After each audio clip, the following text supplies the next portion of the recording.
Champions ট্রফির যাত্রাটা শুরু হয় 1998 সালে। টেস্ট স্ট্যাটাস না থাকায় অবশ্য সেই আসরে খেলা হয়নি লাল সবুজদের। তবে প্রথম আসরের আয়োজকের দায়িত্বটা অবশ্য পড়েছিল বাংলাদেশের ওপরেই। নকআউট ভিত্তিতে শুরু হওয়া এই টুর্নামেন্টের প্রথম দুই আসরই শুরু হয়েছে কোয়ার্টার ফাইনাল দিয়ে। তবে 2002 থেকে 2006 এর মধ্যে হওয়া 3 আসরেই গ্রুপ পর্ব থেকে বিদায় নিতে হয়েছে টাইগারদের। 2009 ও 2013 সালে তো অংশগ্রহণ করারই কোনো সুযোগ পায়নি লাল সবুজেরা। তবে 2017 সালে রাজকীয় কামব্যাকের মাধ্যমে চ্যাম্পিয়ন্স ট্রফিতে ফিরে আসে বাংলাদেশ। উঠে যায় সেমিফাইনালে। বাংলাদেশ জাতীয় দলের এটাই আইসিসির কোনো ইভেন্টে সর্বোচ্চ সাফল্য। দলগতভাবে খুব একটা সফল না হওয়া টাইগার ক্রিকেটারদের ব্যক্তিগত পারফরমেন্সও খুব একটা আহামরি বলা যাবে না। যাদের নামের পাশে বলার মতো পারফরমেন্স আছে তারা অবশ্য ব্যাট বল তুলে রেখেছেন অনেক আগেই। এমনকি বোলিং কিংবা ব্যাটিং দুই ডিপার্টমেন্টেই এই প্রতিযোগিতায় টাইগারদের জার্সিতে সেরা 5 পারফর্মারদের মধ্যে মাত্র 2 জন আছেন এবারের স্কোয়াডে। ব্যাটিং ডিপার্টমেন্টে টাইগার ক্রিকেটের বেশিরভাগ রেকর্ডই আছে তামিম ইকবালের নামে। চ্যাম্পিয়ন্স ট্রফির বেলাতেও এর ব্যতিক্রম নয়।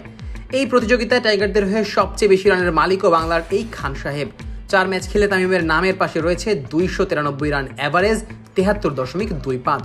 4 ইনিংসের মধ্যে দুটিতে হাফ সেঞ্চুরির পাশাপাশি একটিতে সেঞ্চুরির দেখাও পেয়েছেন তামিম। তামিমের 128 রানই এই টুর্নামেন্টে যে কোনো টাইগার ক্রিকেটারের এক ইনিংসে সর্বোচ্চ ব্যক্তিগত সংগ্রহ।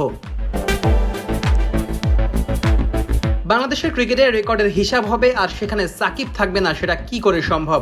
7 ম্যাচে 271 রান করা সাকিব আছেন এই তালিকার 2 নম্বরে। সাকিবের পরের অবস্থানে রয়েছে শাহরিয়ার নাফিসের। মাত্র 3 ম্যাচ খেলে নাফিসের সংগ্রহ 166 রান, অ্যাভারেজ 83, যা কিনা এই টুর্নামেন্টে টাইগারদের মধ্যে সর্বোচ্চ। এবারের আসর খেলছেন এমন ক্রিকেটারদের মধ্যে সবার আগে আছেন মুশফিকুর রহিম। ওভারঅলের হিসাবে মুশফিকের অবস্থান অবশ্য রয়েছে 4 নম্বরে। 4 ম্যাচে 163 রান রয়েছে মুশফিকের দখলে। এবারের আসরে 131 রান করতে পারলেই তামিমকে টপকে যাবেন মিস্টার ডিপেন্ডেবল খ্যাত এই ব্যাটার। তালিকার 5 নম্বরে রয়েছেন মাহমুদুল্লাহ রিয়াদ। আইসিসির মিনি বিশ্বকাপ খ্যাত এই টুর্নামেন্টে রিয়াদের মোট রান 137। বোলিং ডিপার্টমেন্টে পুরো রাজত্বটাই মোহাম্মদ রফিকের। 8 ম্যাচে রফিকের ঝুলিতে আছে মোট 6টি উইকেট। 4.5 রান থেকে কম ইকোনমিটাও বেশ ঈর্ষণীয়। রফিকের পরে 4 উইকেট নিয়ে যৌথভাবে দ্বিতীয় অবস্থানে রয়েছেন মাশরাফি বিন মুর্তজা ও আব্দুর রাজ্জাক। দুজনেই নিয়েছেন 4টি করে উইকেট। যদিও 4 উইকেট নিতে মাশরাফির লেগেছে মোট 7 ম্যাচ আর রাজ্জাকের লেগেছে মাত্র 3টি ম্যাচ। এছাড়া 3টি করে উইকেট রয়েছে মোহাম্মদ আশরাফুল, তাপস বস্য, মোসাদ্দেক হোসেন ও সাকিব আল হাসানের। এবারের স্কোয়াডে থাকা টাইগার ক্রিকেটারদের মধ্যে সবচেয়ে বেশি 2টি উইকেট আছে তাসকিনের, অন্যদিকে মুস্তাফিজের ঝুলিতে রয়েছে মাত্র 1টি wicket. Nazmus Sakib, on field.